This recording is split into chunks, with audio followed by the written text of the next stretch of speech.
All right. All right. So, good morning, everyone. I'm here on the Team Double E podcast, and that's me, Ed English, Double E. I'm here with my good friend and partner in crime, I guess. I don't know, Mr. Nick Krem. Welcome, Nick. Thanks for having me, Ed. I'm really excited. I'm really excited to see you and the Sunset Seeker back there. The Sunset Seeker.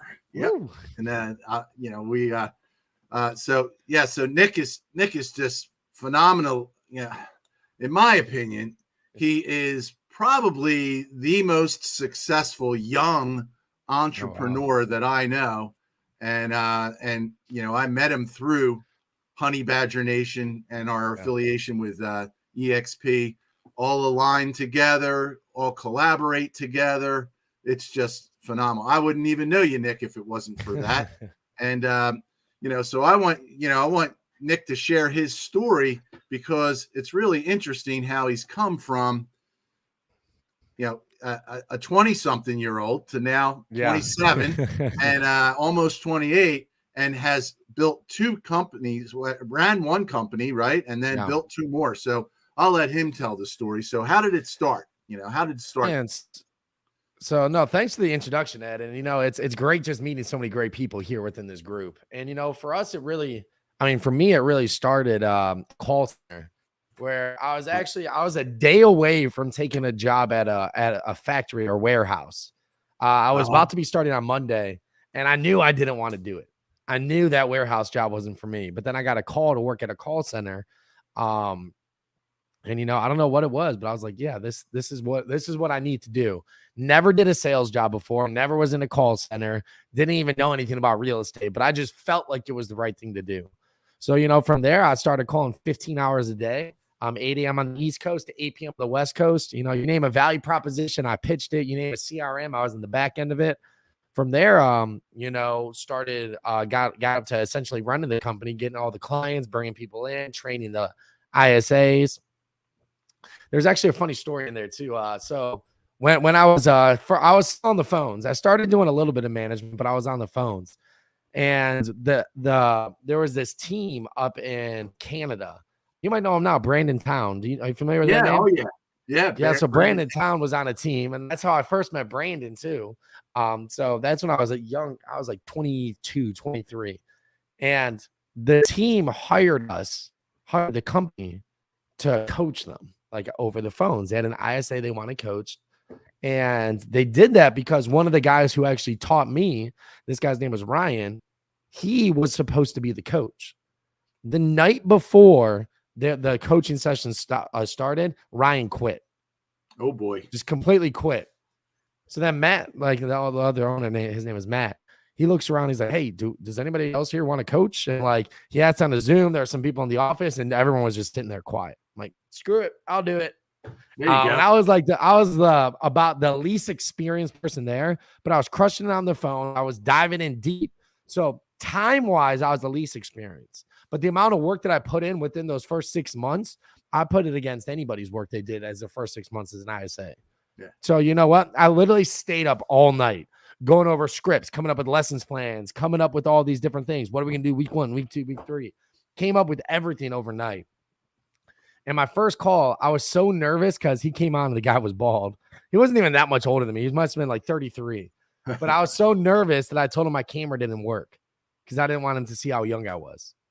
And I kind of saw his face like, your camera doesn't work. Like, what do you mean? I'm like, yeah, it just doesn't work. But, that was one of my first, and then I ended up doing such a good job with the guy's name, Greg, that I ended up coaching the rest of the team on calls, scripting. That's how I met Brandon through that too. But that was one of my first kind of getting uncomfortable moments. That's awesome. And that call center was run by Al Stasic, right? Yeah, Al Stasic and Matt Milia. So those were the co-owners at the time, the owners at the time.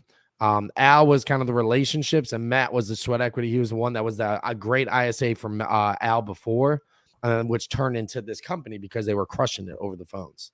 So that was before Al joined EXP then, or right around the same time? So when I first started, it was before Al joined EXP. Yeah, and then So then towards the end of it is when Al joined, and we started kind of going to some of the masterminds, which is what happened when we went to Key West, when Right. Al literally bought my ticket and snuck me in this mastermind down in Key West. That must have been a turning point. That's for sure. Man, that was a turning point. I went back, quit the job I had, started my own company, moved back home, sold everything I had, and we started our own company because the people in the room just made you believe that, like that. The stories they were telling were they had to cancel their Netflix subscription just to get by. Yep. Somebody else had to live out of their car because they made a big investment into a building they wanted, and they had to move their entire family into their car for a week.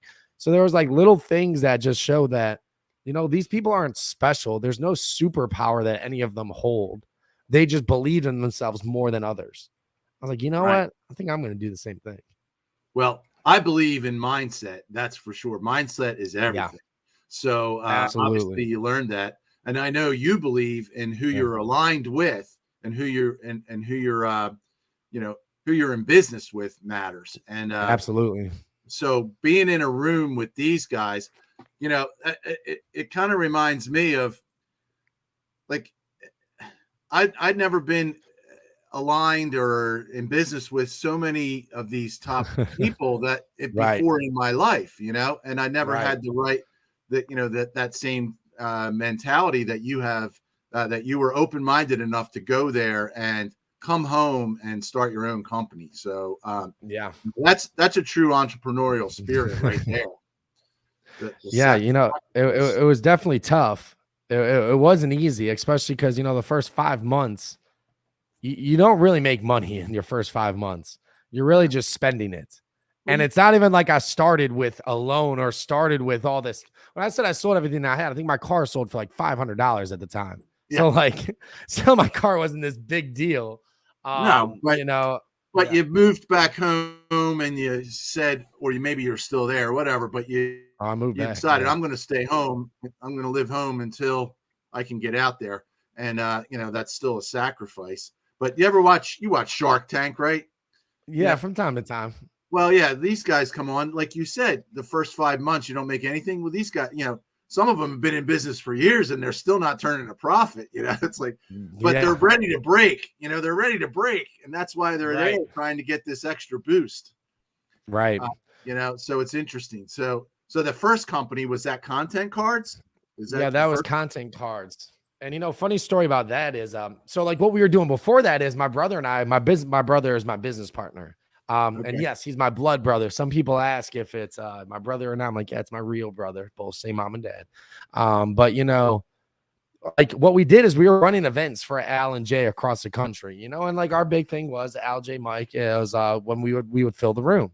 So running the back end systems marketing. So naturally, when we decided to grow our company, we said, you know what, let's do in-person events. That's what we know how to do. We just gained all these connections in Key West. So we had a plan where we reached out to about 16 of the people that we just met there, and we're going to go do events across the country. Did we know how we were going to get there? Nope. Did we know that it was going to work? Absolutely. Not really.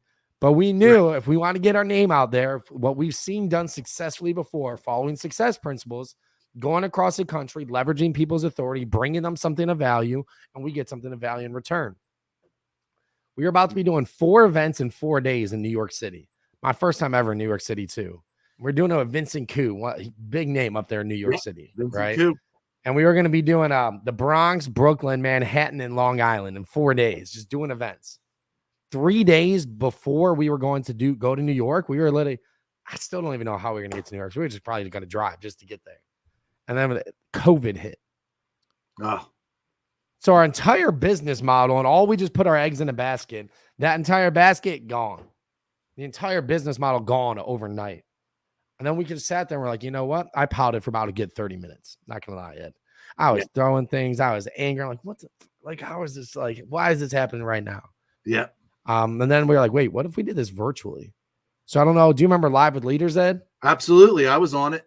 Yep. So Live with Leaders, we ended up doing a live broadcast and a live mastermind. I'll tell you what, I've seen virtual masterminds. I don't think I've seen one done like ours. We had commercials in between. We had sponsors. We had intro videos. People are mic'd up. Like we did a pretty badass virtual event. And through that, we gained nationwide exposure. just because we made that slight millimeter shift. We made that shift before a lot of people. And then since then, we made it one of our goals to stay ahead. I mean, just StreamYard here, that's something that I believe we introduced into the real estate community, Well, utilizing StreamYard. And I see everybody using StreamYard now. Well, you're the one who told me about StreamYard. Yeah. And you're the one who got me on video. Like, I wasn't doing video. I wasn't doing video. And I started with when I came over to EXP in 2019. Yeah. I had like probably, I don't know, maybe 50 friends on Facebook. That's it. Yeah. Now I have like 4,000 friends on Facebook, most of which are agents, which, I believe I can help a lot more agents. Yeah. With Team E and the collaboration and the alignment. Yeah. So that's why I want to kind of connect with them. Absolutely. But your story even has nothing to do with real estate, even though it does. It's a product that you introduced. And I have your content card too. Yeah, at English.me. At English.me is content cards. So digital business card, guys out there, and it puts everything in one place. And but then from there you continue to grow, and like Live with Leaders, that was an all-day event. Like, it was about 9 hours. Yeah, that's not an easy event to put on. No, man. Yeah, and at the time it was just me and my brother. So like we didn't have this whole back end videographers, graphic designers, just support staff, admin that we do now. So it's just me and my brother.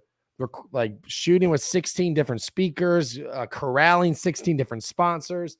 It was definitely, I'll tell you what, those were some sleepless nights back to back to back, putting it all together, especially the last couple of days getting it all together. Yeah, definitely. Yeah. So then from there, Krem Global was formed, formed out of the whole thing, right? Yeah, and Krem Global was just more so of, one of our mentors, Jay Kinder, always told us solve problems. Don't create shiny objects. So we kept sitting, I kept getting in rooms where we heard more and more problems. We kept seeing where the industry was going, and we made discernments as to how can we make this as simple as possible for real estate agents to make the transition into video, into StreamYard. And it wasn't about creating the coolest looking course.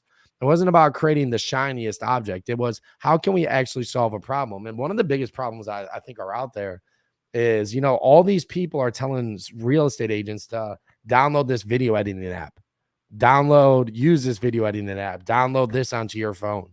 And I believe any time spent away from becoming the best dang real estate agent is money lost. Yeah. Time lost. Are we doing this right now? Yeah. But how simple is it for you to put this together now, Ed? Oh, this is simple, this part. Yeah. But I don't do the video. I was telling you before I got on about the great loop on the Sunset Seeker. I'm not going to sit around and edit videos. No, I'm just going to. And so many people are trying to teach agents to do that because, number one, it keeps them buying courses. It keeps them saying, oh, there's a new tool. There's a new tool. And there's so much time wasted trying to make real estate agents online influencers instead of keeping them in the real estate position and people stepping up and saying, I'm going to make this life simpler for you.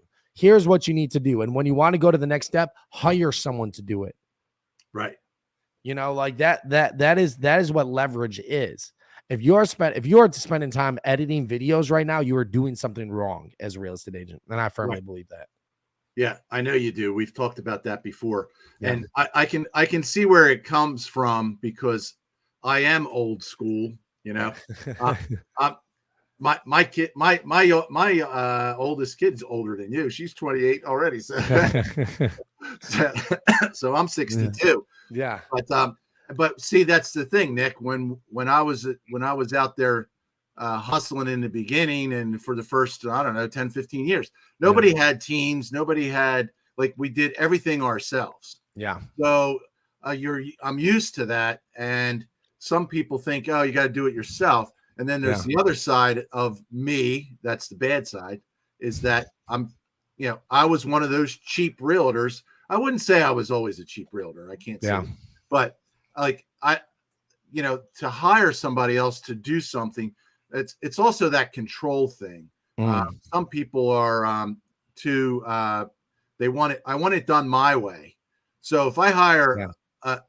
a buyer's agent or an admin, I got to teach them to do it my way, or because I don't want it done their way. And that's not the right way to look at it now that I see the big picture of these businesses that are growing, these huge teams that are, all across the country and other countries too. Well, and I think that's, when it comes to video editing on that side of things too, I think that's the difference between ego and brand. Most people get those intertwined all the time, where it's like, ooh, my hair's not right. Ooh, I'm squinting in that video. Ooh, there's so many things that the ego comes into it, where all of a sudden, like, people want their videos to be perfect. Right. And when I ask people, are you perfect? Like, well, no. Then why is your video perfect? That's not you. That's not your brand. You are portraying an image that will never be lived up to. You are portraying an image that, if anything, scares people off, because nobody will ever say they're perfect. And if they are, they're lying. Right. So when you are portraying perfect videos all the time, people are going to be intimidated. They won't feel like you're just like them. Right. And it's not duplicatable either. It's like, no. Now, like, I started out that way because, but you told me just first of all, to start with video, you just start with, I know I got the green screen. Yeah, the phone right here. Start with the phone. Yeah. Start with the phone and, just send video text messages to people, right? So video text. How the hell do you send a video text message? I'm like, I didn't even know there was one. Like, so yeah, you just push the button, right? And you can send a video text message. And that's how I got my feet wet. And then I started doing some interviews. Went out for a while with surgery, but then got back into it again. But StreamYard automatically, guys, it automatically goes from StreamYard to YouTube, LinkedIn, and Facebook live all at the same time. So if you do it live, you can't fix your hair, and you can't worry about scratching your nose, and you can't worry about saying the wrong thing or not finding the right words. Hey, shit happens, right? It's like it does. And we like the imperfection is the connection. Those little things that you want to edit out are most likely the exact reason someone's going to want to work with you.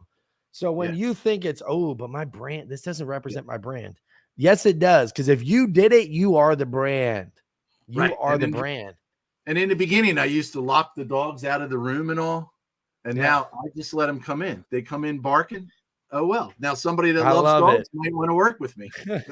I'm already thinking of what kind of dogs you got, Ed. They're sleeping. They're laying. What kind of dogs do you have, Ed? I have two dogs. I have a black lab. He's half black lab and half Australian Shepherd. So he has too much energy. So he's always got to be going. It's funny. I think of you but I never video it. I think of you because I know you're into sports and all, and football and like he dives into the pool to get the stick. Like he leaps across the pool to go get the stick. And it's like go out for a pass. I remember with a frisbee, I used to just of course he chews the shit out of the frisbee. So kind of hard to keep a frisbee, but I would say I would have him come in and then go out for the pass and then talk as far as I could, and he gets under it. He's amazing at catching stuff. The other one is sweet as pie, and she loves the bow of the boat. She sits right on the bow all the time. Is that right? That's Riley. She looks like a golden doodle, but she's basically a hound dog. Are they going to be coming on the loop with you? Oh yeah. She's I'll get some videos and post them out on my Facebook for you to check out. Because we had to do a DNA test to find out what she was, and she's basically a mutt. Is that right? But she's cute as hell, So what? She looks cute. I love it. So and sometimes other people are doing a video, and the dog's barking. Like if somebody rang the doorbell right now, they'd freak out. That's the way it is, right? That's what they're supposed to do. That is, you're absolutely right. So Krem Global now is in how many countries? So right now we're in 13 in all 50 states. 13 countries. 13 countries in all 50 states. So guys, this guy's 27 years old, and he's running a company in 13 countries and all 50 states. I mean, that just shows you want to do something, you put your mind to it, you can do it, man. You got to have the right mindset, and you got to believe in yourself. You got to have that confidence. Yeah, So, and it's I'm reminded of this. I learned this but right before I made the jump into doing what we're doing. One of my mentors told me something about the law of the lid. There's this thing called the law of the lid, and then I looked it up. So what it was is fleas can jump like 2 to 3 feet in the air, right? It's something crazy like that. But what the scientists did is they put them in a 6-inch jar, and it was a plastic jar, and they would jump and they would hit their heads 6 inches every time. And then the scientists, after about a week of doing that, removed the lid of the jar, and you know how high they jumped? 6 inches. 6 inches, because they believed the lid was there. Yeah. And then in life, what kind of lid are you putting on yourself? Because there is not one. I can tell you that right now. And then Jay looked at me. He's like, some people believe there's a lid and some people don't. He's like, I don't think you believe there's a lid. I was like, shit, you're right. So what am I still doing? So, for me right there, it was, I get rid of this invisible lid. Yeah. Jay doesn't have a lid. No, no lid. No, but that trick, if you don't believe there's a lid, you have to also be conscious enough to say, what lid do I believe is still there? Or because, even when you think it's open, maybe I'm on a 20-foot jar now. And I think like, man, we're going so high. It's like, man, what's that next lid? What's that next lid? What's that next thing, the limiting belief I could be telling myself? Because we harm ourselves from time to time. I think that first one is that 6-inch. What is that lid that we all put on ourselves? Saying this is as high as I can go. This is as high as somebody of my ability can go. Somebody who looks like me can go. Because there's no lid. It's just one that we put on ourselves. Right. You're doubting yourself. Yeah, exactly. Yeah. So let's talk about how you get some of your motivation and your drive, because you're always pumped up. Now, like I know part of it came from Grant Cardone, because tell us the story of Grant Cardone, because I read the 10X rule, and it's right up on my shelf there. I know you did, and then you went to his events, and I went to his office. Yeah. No, I think part of it comes from that, but part of it comes from so Ed, I don't know if you know this about me, but this is going back in my story a little bit. So I only played 1 year of high school football, right? And Ohio is a pretty good football state, if you know that. So and I ended up getting all state the 1 year I played. Went to college to play some football, and I dropped out after 1 year. Yeah. And the reason I'm bringing that up is, I left something on the field. I loved the game. I loved doing it. I loved where I was at. But, I partied. I didn't have my mind right. Yep. And I would tell people for years, oh, I just didn't love it. Oh, they beat the love of the game out of me and all these things. And it was a lie. And I left something on the field. I didn't give my all to something that I loved. That was the worst feeling ever. Right. And ever since then, I've never wanted to feel that way again. So every morning when I wake up, I remember that feeling. And I'm like, yeah, that's not going to happen today. I'm not going to say, with this opportunity that we have now with what we're doing now, I'm not going to be able to, I'll tell you what, win, lose, draw, there's no losing, because we won't give up. Right. I just simply refuse to quit. I refuse to leave something on the field, which means I always got a little bit more left in the tank. Even when you think you're on E, I got a little bit more left in the tank. A little bit more left in the tank. I refuse to quit. So no matter what, I know that feeling. It's one of the worst feelings ever, giving up on yourself. Ooh.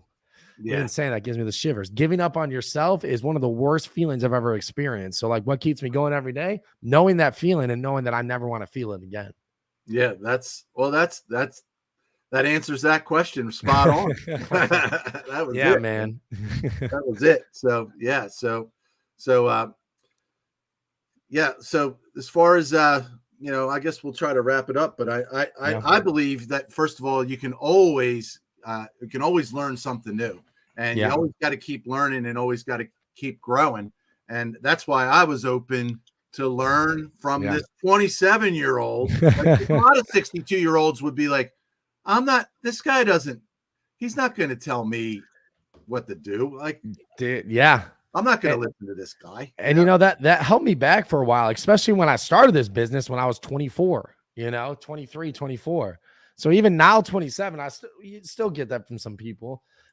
But I realized this.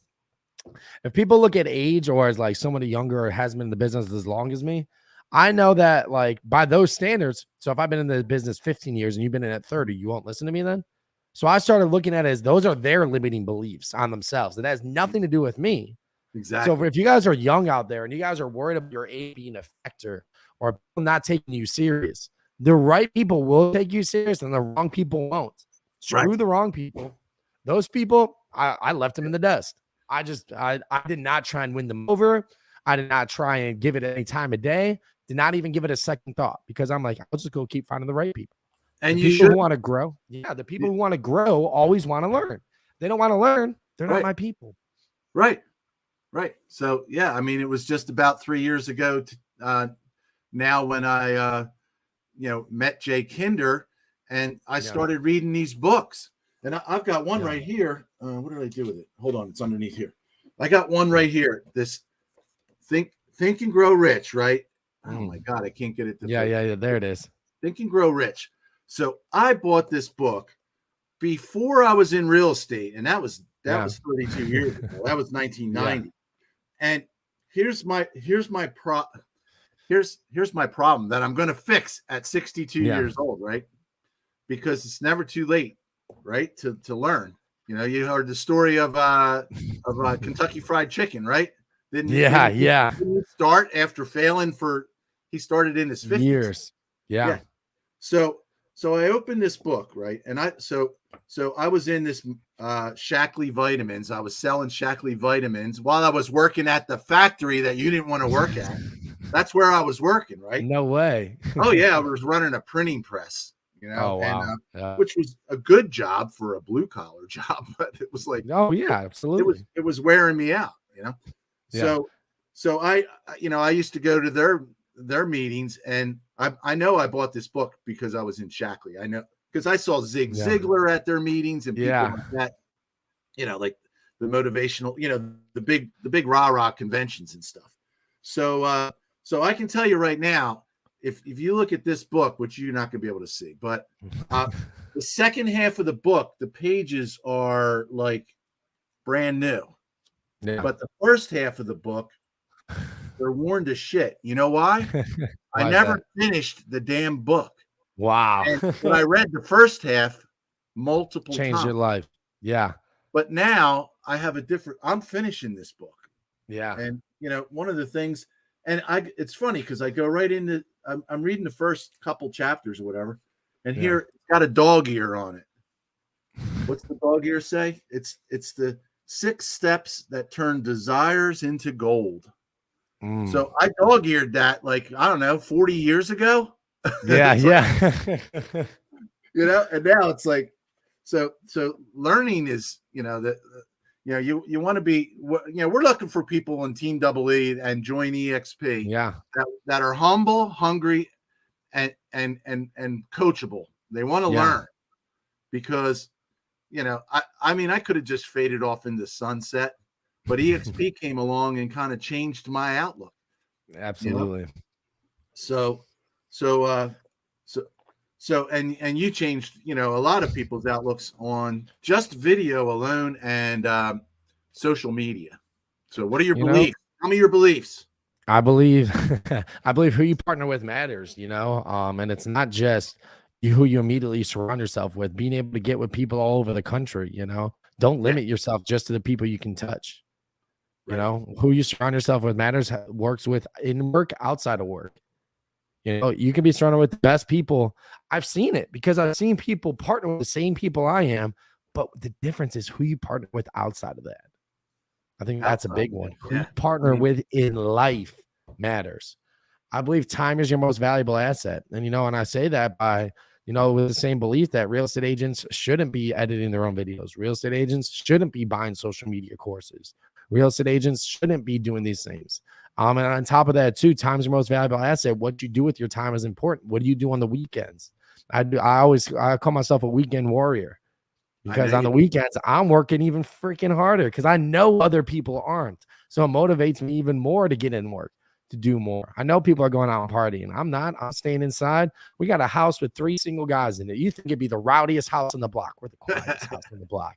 We're the quietest one. We're the hardest working ones in this entire family community. Yeah, they saw us moving in and they got scared. I saw it in some people's eyes. Like, oh gosh, like what is this? But in reality, they probably were scared. I know. But yeah, like these guys with video cameras, all this equipment, like all these things, like all of a sudden Amazon's here every day. Like we're loading up this house. They thought parties are about to be coming. No, we're working. We're working. Yeah. And, you know, I believe the agent who dominates social media will dominate the next 15 years of real estate. That's what I wanted you to say, my friend. Yeah. I knew that one was in there. Yep. And it's a firm belief because once you own the mind show, you own the market share. People are more apt to going online. You could be the best agent, but if you are not the best seen and the most well-known will beat the best agent every single time. The most well-known will beat the most best agent every time. Most best. That's Purple Graham. Yeah. Best agent. Yeah. And I know you believe this too. I believe as a real estate agent, you know, you need to focus. Your personal brand needs to be your focus. Because if you're in your own business, you're the CEO and the CFO and you know of your own business. You need to look at it that way. It's not your broker. Yeah, and EXP doesn't limit that. Yeah, not your broker. You're either building your own brand or you're either building your own business or you're building somebody else's. Yeah, that's absolutely right. You know, I just saw Go Bethke say that on Instagram yesterday. She said, if you're not building your own dreams, then somebody's going to hire you to build theirs. Yeah. Yep. It's simple. Yeah, I know. That was like, holy shit. That was like so many. It really is. I mean, I have never seen the level of people that I've met through this affiliation of Honey Badger Nation and EXP overall, because there are obviously some people that I've met in EXP aren't honey badgers, but honey badgers are the best. And you're a true honey badger. You're not the OG. You're not the OG. But, you know, Jake Kinder, probably Michael Reese, Al Stasic, they're the OGs. But you're a true honey badger. You learned from the best. You learned from the honey badger, and it's all about application. You know, it's about it's about talking the talk, like like walking the walk, you know. And I believe it comes back to, like you were saying too, you're either building your own dreams or you believe in the lid. You believe in the lid. You believe in the lid. Dreams don't have lids, you know. Well, that's right. Let's close it out with that. If you believe in the lid, then you're going to be building someone else's dream. That is absolutely right. So you got things, you're rocking and rolling, and I wish you the best of luck. And you know, we're in some masterminds together, as we will continue to be. And you know, and if you need help out there, or you need help with getting a hold of Nick Krem, just message me. I'm going to put your sign up for content cards in my comments. So my affiliate link. So if they want to check out content cards, they can just click on that link in the comments, and because that makes it simple too. You know, it has a one place that you can send people to.